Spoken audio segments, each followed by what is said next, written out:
Friends இந்த வீடியோவில் வந்து ஒரு 2 பாக்ஸ் கண்டென்ட் வந்து பார்க்க போகிறோம். விவிபேட் அப்படின்னா வந்து எந்த ஆண்டு அறிமுகப்படுத்தினாங்க, அதோட எக்ஸ்பான்ஷன் என்னென்னு பார்த்துங்களோட எக்ஸ்பான்ஷன் கேட்டிருந்தாங்க, பார்த்துக்குங்க. விவிபேட்னா அப்படின்னா voters verified paper audit trail அப்படி தான் வந்து விவிபேட் அப்படிங்கிறாங்க. இது எந்த ஆண்டு அறிமுகப்படுத்தினாங்க அப்படின்னா 2014 தேர்தலில் பொது தேர்தலில் தான் அறிமுகப்படுத்தியிருந்தாங்க.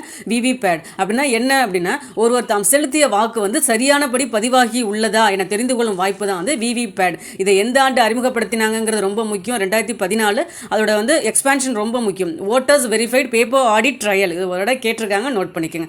அடுத்து பாருங்க நோட்டா. விவிபேட் 2014 தான். நோட்டா அறிமுகப்படுத்தினது வந்து 2014 தான். 2014 நடைபெற்ற பொது தேர்தலில் முதல் முறையாக நோட்டா வந்து அறிமுகப்படுத்தப்பட்டது அப்படிங்கிறாங்க.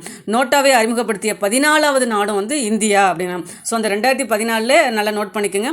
விவிபேடும் நோட்டாவும் ரெண்டுமே அறிமுகப்படுத்தினது 2014. நோட்டா அறிமுகப்படுத்தின நாடுல வந்து 14வது நாடு தான் வந்து இந்திய நாடு. ரொம்ப முக்கியம் ஃப்ரெண்ட்ஸ், நோட் பண்ணிக்கோங்க.